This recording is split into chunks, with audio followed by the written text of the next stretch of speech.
الحمد لله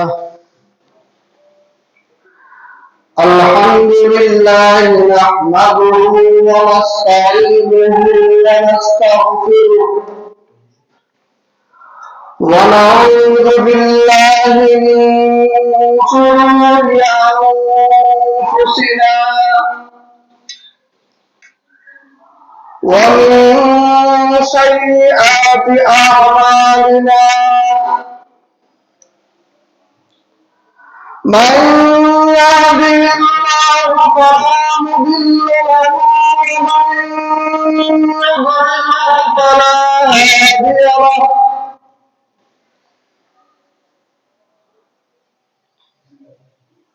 ونشهد أن لا إله إلا الله وحده لا شريك له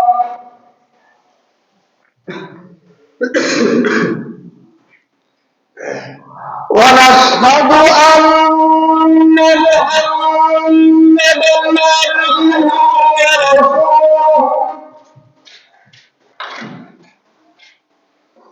أرسله الله بالحق بشيرا ونذيرا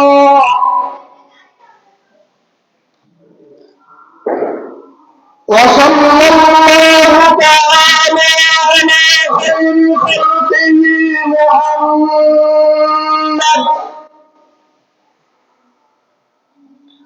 وعلى آله وأصحابه أجمعين.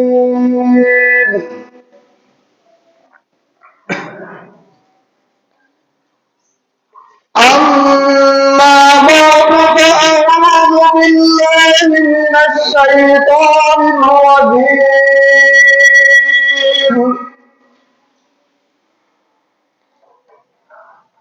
بسم الله الرحمن الرحيم.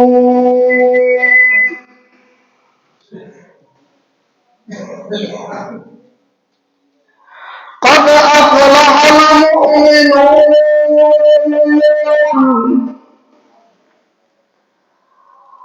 الذين هم في صلاتهم خاشعون.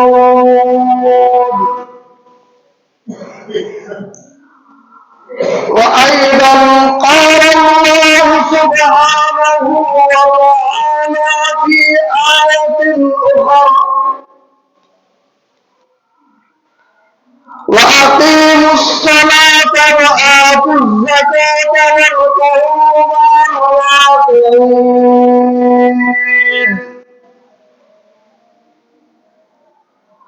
صدق الله العظيم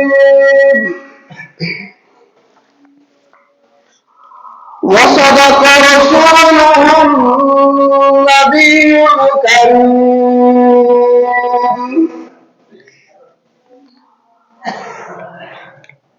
وجاء في الحديث الشريف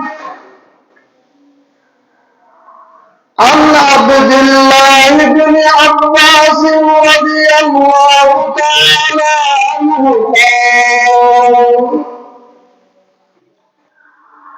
قال رسول الله صلى الله عليه وسلم: من سمع النداء فلم يمنعه من اتباعه لم تقبل منه الصلاة التي صلى. قالوا: وما العذر يا رسول الله صلى الله عليه وسلم؟ قال: خوف أو مرض، أو كما قال عليه الصلاة والسلام. আল্লাহ সুবহানাহু ওয়া তাআলার শাহী দরবারে লাখ কোটি শুকরিয়া, যেই পরওয়ারদিগার আলম আজ পবিত্র জুমার দিবসে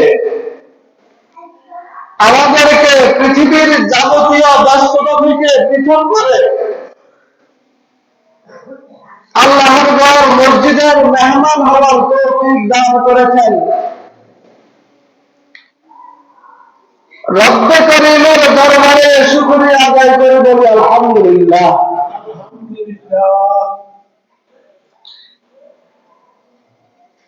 আমরা মসজিদে এসেছি,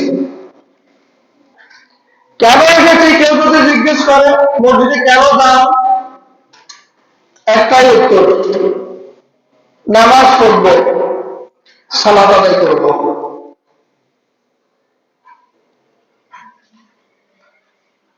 সালাত আদায় করলেই সফল হওয়া যায় না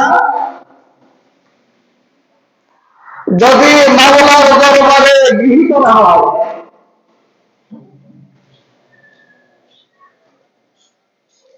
পরীক্ষা দিলেই পাস করা যায় না যদি লেখাগুলো শুদ্ধ না হয়।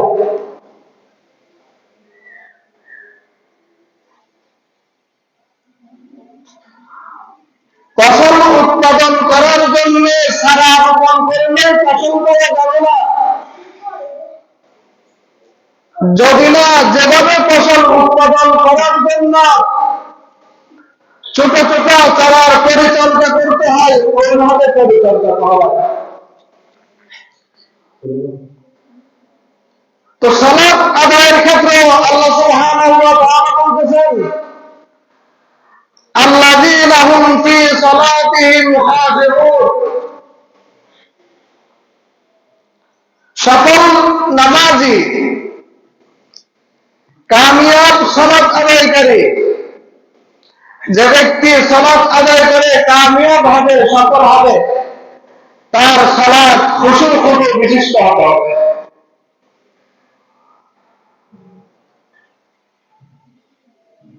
আগেও বলা হয়েছিল খুশু খুশু অর্জন করার জন্য অন্যতম উপকরণ হল পবিত্রতা যথাযথভাবে অর্জন করা। গোসলের প্রয়োজন হলে যথাযথভাবে গোসল করা, ওযুর প্রয়োজন হলে যথাযথভাবে ওযু করা। হাদিসে আছে মহানবী সাল্লাল্লাহু আলাইহি ওয়াসাল্লাম একদিন মসজিদে নববীতে সালাত পড়াচ্ছিলেন, কিন্তু ওদিন কেরাত আটকে যাচ্ছিলেন। তো সালাম ফিরিয়ে বললেন, ও আমার প্রিয় সাহাবীরা, তোমরা তোমাদের পবিত্রতার ব্যাপারে আরো সচেতন হবে। মুসল্লির পোশাক আশাক দেহ যদি পরিপূর্ণ পবিত্র না হয়, এর কারণে অনেক ক্ষেত্রে ইমাম সাহেবের কেরাতের মধ্যে আটকে যায়, কেরাত অর্জন হয়ে যায়। মুসল্লির এই প্রভাব যদি ইমাম পর্যন্ত করতে পারে, ইমাম পর্যন্ত প্রভাবিত হতে পারে, তাহলে যে নিজেই ভালোভাবে পবিত্রতা অর্জন করবে না, তার উপর তার প্রভাব কিরকম হবে?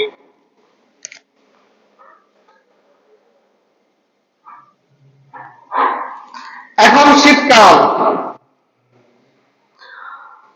দু একটা কথা বলতেছি। আমার ঘরের পর্দানসীন মা বোনেরা যারা আলোচনা শুনতেছেন, আপনারাও খেয়াল করুন।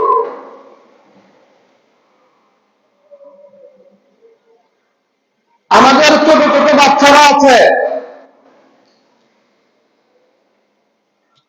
ওরা বিছানায় প্রস্রাব করে স্বাভাবিক, কাঁথায় প্রস্রাব করে স্বাভাবিক।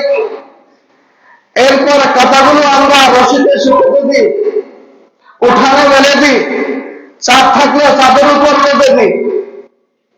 প্রত্যেকেই নিজ নিজ ব্যবস্থা অনুযায়ী শুকানোর চেষ্টা করি।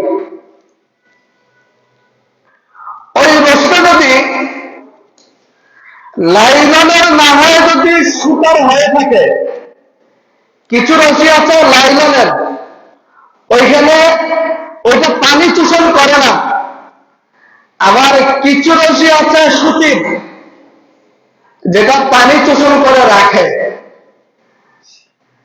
এমনই সুতির কোন রশি রশি, পাটের রশি, কাপড়ের রশি, যেটা পানি চুষে নেওয়ার ক্যাপাসিটি যার মধ্যে আছে, যেটি পানি চুষে নেয়, পানি চোষণ করে নেয়, আপনার ভিজা বাবুর প্রস্রাব করে কাটা আপনি ওখানে মেরে দিলেন, প্রসারিত করে দিলেন, ওই ভিজা কাটা থেকে রশি নাপাকি টানবে, প্রস্রাব টানবে। এরপর পরক্ষণে দিন শেষে বা 2-3 ঘন্টা পর আপনার কাটা শুকিয়ে যাচ্ছে, আমরা নিয়ে আসতেছি, রশিও দেখতে শুকনা, এরপর রশিটা শুকনা, রশির দুই অবস্থা, হয়তো ওই নাপাক কাপড়, নাপাক কাটা কাপড় ইত্যাদির কারণে রশিটি ভিজা অবস্থা থাকবে অথবা শুকনো অবস্থা থাকবে,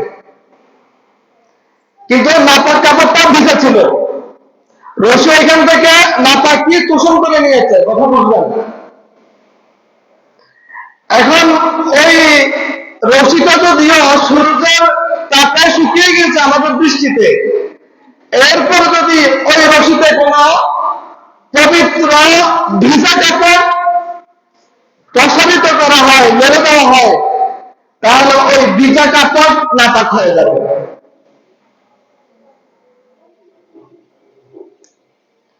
ওই ভিজা কাপড় নাপাক হয়ে যাবে, ওই ভিজা কাপড় শুকনো রশি থেকে রশির সাথে মিশে ওইখান থেকে অপবিত্রতা নাপাকি চুষে নিবে আবার।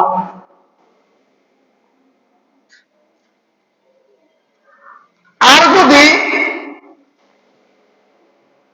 ওই রশিটাই ভিজা থাকে, তাহলে শুকনো কাপড় হোক আর ভিজা কাপড় হোক, যে কোনো পবিত্র কাপড়কে নাপাক করে দিবে। তৃতীয় অবস্থা,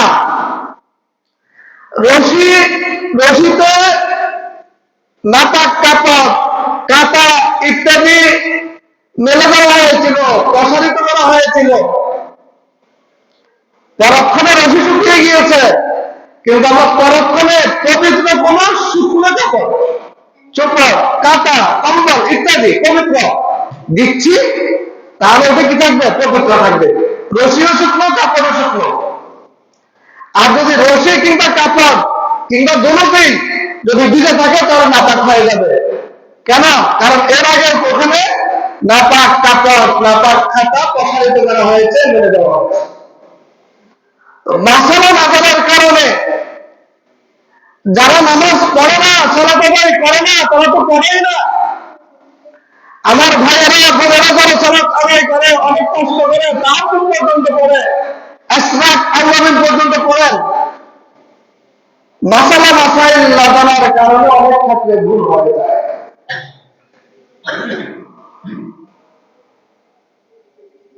কথার প্রসঙ্গে এসেছে, আরেকটি মাসালা বলে দিই। গ্রীষ্মকাল আমাদের যে বাবুরা মনে করেন কোন কাতায় প্রস্রাব করেছে, বেডশিটে প্রস্রাব করেছে, এরপর শুকিয়ে গিয়েছে, পাখার বাতাসও বা বাইরে গিয়ে ওটা শুকানো হয়েছে। গ্রীষ্মের দিন গরম অনেক বেশি পড়লে, তাপমাত্রা বেশি থাকলে আমরা অনেক সময় ঘামিয়ে যাই। এখন আমাদের শরীর, পিঠ, পেট সবকিছু ঘামে ঘর্মাক্ত হয়ে আছে। গায়ে যে গেঞ্জি পরা হয়েছে বা যে কাপড় পরা হয়েছে, ওইটাও ঘামে ভিজে গেছে। এখন নিচে যে কাঁটাটা আছে, ওইটাও কোনো পবিত্র না, ভালো না। তাহলে এখন ওই অবস্থা যদি ওই কাপড়ের মধ্যে শোয়া হয়, গড়াগড়ি করা হয়, তাহলে ওই কাঁটা, ওই বেডশিট, ওই বিছানা চাদরের নাপাকি ওই দেহ এবং কাপড়ে লেগে ওই দেহ এবং কাপড়ও কি হয়ে যাবে? নাপাক হয়ে যাবে। আমরা মাসালা না জানার কারণে খেয়াল করি না। শীতের দিন সকালবেলা ঘুম থেকে উঠি অনেক কষ্ট করে চলাচলাই করার জন্য। একে তো শীত, ঠান্ডা, পানির অবস্থা আরো করুন। সবার বাড়িতে তো গরম পানির ব্যবস্থাও থাকে না। অজু করে কোনো মতো অজু করে, কিন্তু অজুর পানি আমার সমগ্র মুখমণ্ডলকে ধ্বংস করতে পারছে কিনা, আমার হস্ত কতটুকু ধ্বংস করার প্রয়োজন ছিল ততটুকু ধ্বংস হয়েছে কিনা, আমার পায়ের ঘোরালি ভালোভাবে ধ্বংস করা হয়েছে কিনা, এত কিছু আমাদের খেয়াল করার সুযোগ থাকে না। এজন্য গরমকালের তুলনায় শীতকালে আমাদের শরীরের চামড়া, ত্বক শুষ্ক হয়ে যায়, চামড়াগুলো কেন জানি বেঁচে যায়। এখন ভালোভাবে যদি ঘষা ভালো করে যদি অজু করা না হয়, তাহলে এমনও থাকবে দেখা যাবে পুকুরে গেছে অজু করতে, পা দুইটা ধুয়ে দিয়ে পুকুরের মধ্যে পানিতে চুবিয়ে চলে আসলাম, কিন্তু মাঝে মাঝে দেখা যাবে শুকনো জায়গা থেকে যায়। এক যুদ্ধে মহানবী সাল্লাল্লাহু আলাইহি ওয়াসাল্লাম তার সাহাবাগণ ছিলেন, সাহাবারা ওযু করে আসলেন, কিন্তু কোন কোন সাহাবার দেখা গেল পায়ের গোড়ালির দিকে শুকনো হয়ে গেছে, পায়ের পিছনের দিকে শুকনো হয়ে গেছে। তখন আল্লাহ নবী বললেন, ওয়াইলুল লিল আকাব, গোড়ালির জন্য জাহান্নাম, গোড়ালির জন্য ধ্বংস। কোন গোড়ালি? যে গোড়ালি ওজুর সময় দৌড় করা হয় না, যেখানে পানি পৌঁছে না, ওই গোড়ালির কথাই বলা হয়েছে। এজন্য আমাদের অজু গোসলগুলো, পোশাক পরিচ্ছদের প্রতি আমরা যথাযথ যত্নবান হব। কথা প্রসঙ্গে আসছে, মাসালা যেহেতু বলতেছি, আরেকটি মাসালা বলি। আমাদের ঘরের যে ফ্লোর আছে, টাইলস হোক অথবা মাটি হোক অথবা এমনি পাকা হোক, ওইখানে যদি কোনো বাবু যদি প্রস্রাব করে, প্রস্রাব করার পরে ওই প্রস্রাব যদি শুকিয়ে যায়, তাহলে ওই জায়গা পবিত্র, ওই জায়গা পবিত্র, ওটার পানি দিয়ে ধৌত করার প্রয়োজন নাই।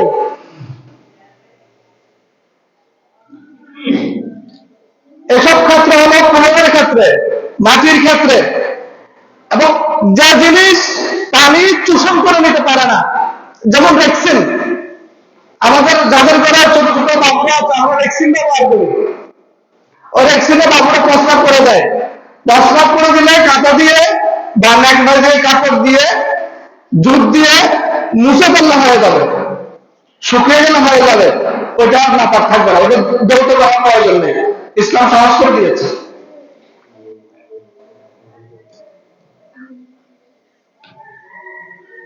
তো আমরা পবিত্রতার প্রতি যত্নবান হই, যত্নশীল হই। মহানবী সাল্লাল্লাহু আলাইহি সাল্লাম একদিন এক পথ দিয়ে যাচ্ছিলেন, পথের পাশে কবর ছিল, কবরে আযাব হচ্ছিল। মহানবী সাল্লাল্লাহু আলাইহি সাল্লামকে আল্লাহ তাআলা ওই আযাব দেখার শোনার শুরু করে দিয়েছেন। তো মহানবী সাল্লাল্লাহু আলাইহি সাল্লাম দেখলেন, জানলেন ওখানের যে কবরে শায়িত ব্যক্তি, তার বড় কষ্ট হচ্ছে। তখন মহানবী সাল্লাল্লাহু আলাইহি সাল্লাম খেজুরের একটি ঢাল এনে ওই কবরে পুঁতে দিলেন, কারণ আল্লাহ সুবহানাহু ওয়া তাআলার জিকির সব জিনিসই করে। একটি খেজুরের ধান উঠিয়ে আল্লাহর জিকির করে। এরপর সাহাবাদেরকে বললেন, এ কবরে যারা যে সাহিত্য তার কষ্ট কেন হচ্ছে জানো? সে প্রস্রাবের ফোঁটা থেকে নিজেকে বাঁচাইতো না, রক্ষা করতো না, হেফাজত করতো না। প্রস্রাবের ফোঁটা থেকে নিজেকে রক্ষা না করার কারণে, হেফাজত না করার কারণে তার কবরে আযাব হচ্ছে। আমরা প্রস্রাব করি, জরুরত ছাড়ি, প্রাকৃতিক ঢাকে ছাড়া দিই, কিন্তু পবিত্রতার আমরা কোন তোয়াক্কা না করলেই চলে, এমনই বলা যায়। এক্ষেত্রে আমাদেরকে যত্নশীল হতে হবে। প্রস্রাবের ফোঁটা অনেক সময় পায়ে পড়ে, পাখা বলতে করার পর্যন্ত প্রয়োজন মনে করতেছি না, ওই পা নিয়ে আমি আবার ঘরে চলে আসতেছি, বিছানায় উঠতেছি, যেদিকে যাচ্ছি সন্তানতা খাচ্ছে। ঘরে আল্লাহর রহমত, আল্লাহর বরকত কোত্থেকে আসবে? কারণ যেখানে নাপাকি থাকে, অপবিত্রতা থাকে, ওখানে নেককার ফেরেশতারা আসে না, ফেরেশতারা আসে না, নেককার জিন্নাতরাও আসে না। ওটা শয়তানের আবাদস্থ হয়ে যায়,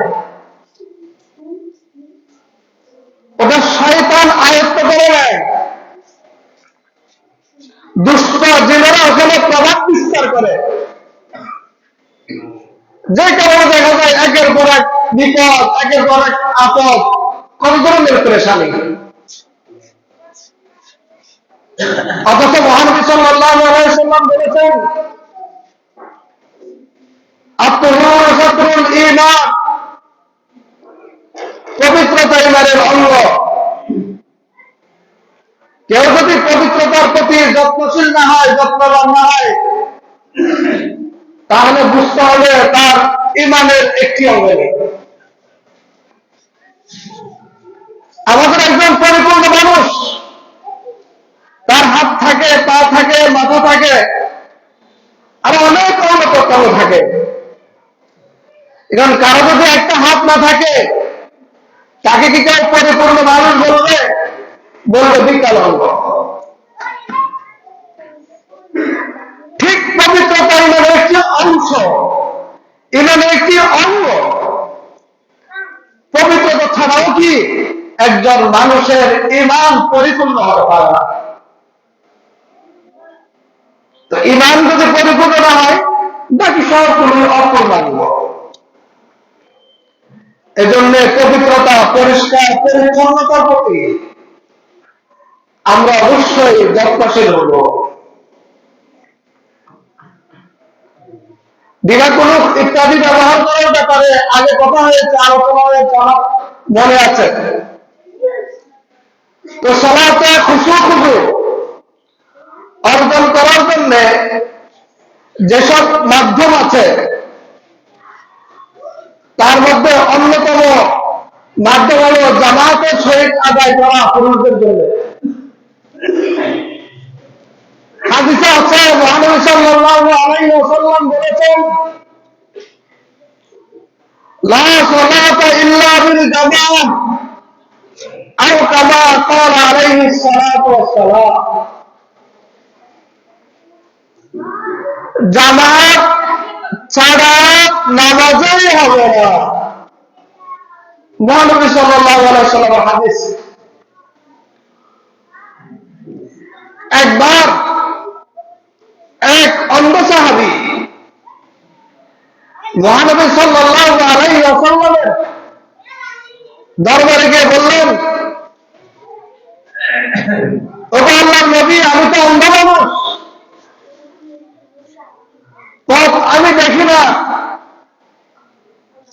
কোন দিকে উঁচু কোন দিকে নিচু আমি বুঝি না, আমি কি ঘরে সালাত আদায় করতে পারবো? মহানবী সাল্লাল্লাহু আলাইহি ওয়াসাল্লাম বললেন, হ্যাঁ। এরপর সাহাবীটি চলে যাচ্ছিলেন, মহানবী সাল্লাল্লাহু আলাইহি ওয়াসাল্লাম তাকে আবার ডাক দিলেন, বলে, আচ্ছা বলো তো, তোমার ঘর থেকে আযানের আওয়াজ শোনা যায়? তখন বললেন, হ্যাঁ, ঘর থেকে তো আজানের আওয়াজ শোনা যায়। তখন মুহাম্মদ সাল্লাল্লাহু আলাইহি সাল্লাম বললেন, তোমাকে অবশ্যই জামাতের সহিত নামাজ আদায় করতে হবে, সালাত আদায় করতে হবে। আজ আমাদের কি হলো? ইসলাম একজন অন্ধ সাহাবীকে পর্যন্ত জামাত তরক করার সুযোগ দেন নেই। আমরা কি একজন অন্ধের চেয়ে আরো দুর্বল হয়ে গিয়েছি, অক্ষম হয়ে গিয়েছি? আমরা কেন সালাত আদায় করি না জামাতের সহিত? একটি হাদিস শোনাই আপনাদেরকে। عن ابن عباس رضي الله تعالى عنه قال أنه صلى الله عليه وسلم سئل عن رجل يصوم النهار ويقوم الليل। রাসূলের যুগে এক সাহাবী ছিলেন, একজন লোক ছিলেন। ওই লোকটি, ওই সাহাবীটি সারা রাত সালাত আদায় করত, সারাদিন রোজা রাখত। দিনে রোজা, রাতে সালাত। বাড়ি থেকে বের হতো না, ঘর থেকে বের হতো না। নিজেকে নিজে যেন আল্লাহর জন্য উৎসর্গ করে দিয়েছে। নামাজ, রোজা, তিলাওয়াত এছাড়া তার কোনো কাজ নেই। ওয়ালা আসহাবুল জামাত ওয়ালা জুমআহ। তিনি নিজেকে ঘরের মধ্যে এতটাই আবদ্ধ করলেন, আল্লাহর জন্য নিজেকে একাকী এতটাই সুপর্দ করে দিলেন যে মসজিদেও আসে না, ইভেন জামাতেও আসে না, জুমাতেও আসে না। পাঁচ ওয়াক্ত জামাতের নামাজ যেটা, ওটাতেও আসে না, জুমাও আসে না। কারণ ঘর থেকে বের হলে মানুষের সাথে দেখা হবে, মানুষের সাথে সাক্ষাৎ হলে বিভিন্ন রকমের কথা হবে, সময় নষ্ট হবে। এর চেয়ে তার দৃষ্টিতে ঘরে বসে বসে সালাত, সিয়াম, জিকির, আজকার, তিলাওয়াত এটাই উত্তম। এখন জিজ্ঞেস করা হলো, ওগো আল্লাহর নবী, এই লোকটি কেমন? সারা রাত নামাজ পড়ে, সারাদিন রোজা রাখে, কোন মানুষের সাথে কথা বলে না, মসজিদে আসে না, ঘর থেকেও বের হয় না, নিজেকে নিজে পরিপূর্ণ আল্লাহর জন্য সুপর্দ করে দিয়েছে। তখন হাযা ফিন্নার, মুহাম্মদ সাল্লাল্লাহু আলাইহি সাল্লাম বলতেছেন জাহান্নামে। কারণ ইসলামের যে বিধান যেভাবে পালন করার জন্য বলা হয়েছে, ওই বিধান যদি ওইভাবে পালন না করে, অন্যভাবে পালন করার চেষ্টা করে, চিন্তা করে, তাহলে ওইটা ইসলাম মনে হয় নাই, ওইটা তার মনের কথা বলা হয়েছে। ইসলাম সত্য সুন্দর ধর্ম। ইসলাম সামাজিকতায় বিশ্বাসী।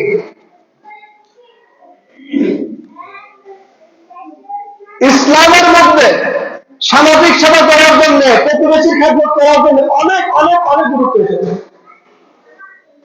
হাদিসে আসছে, তোমরা যখন তরকারি পাকাবে, খাবার রান্না করবে, তরকারির মতো জুল বাড়িয়ে দাও। কেন? তোমার প্রতিবেশীকেও যেন একটু দিতে পারো।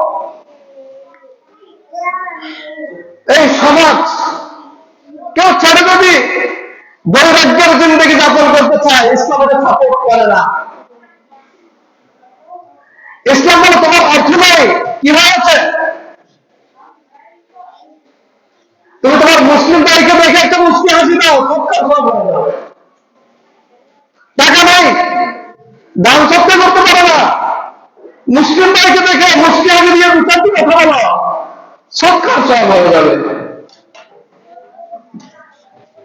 দুটি ছেলে দুষ্টামি করতেছে, তাদেরকে বুঝিয়ে দাও, সবকা আল আমরু বিল মারুফ সাদকাতুন ওয়ান নাহয়ু আনিল মুনকারি সাদকাতুন। দোকানের সামনে দিয়ে হেঁটে আসতেছি, মানুষ চার দোকানে বসে বসে আড্ডা দিচ্ছে, গল্প করছে, ভাই সালাতের সময় হয়েছে, চলেন নামাজ পড়ি, সবকা ও পড়া পড়ো। ইসলাম বলতেছে পথের মধ্যে একটি কঙ্কর পড়ে আছে, তুমি এটা ঘুরে সরিয়ে দাও, সবকা।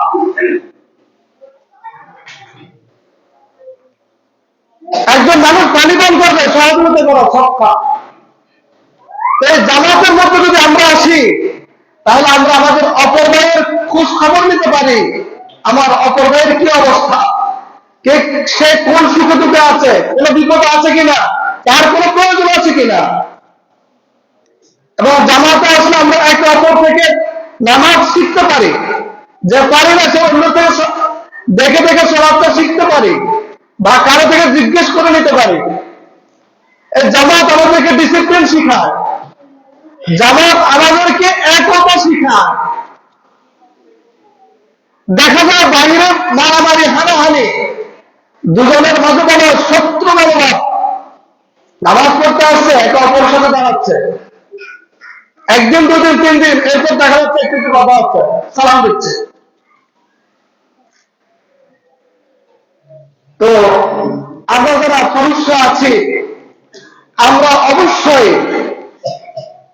জামাতের সহিত সালাত আদায় করব।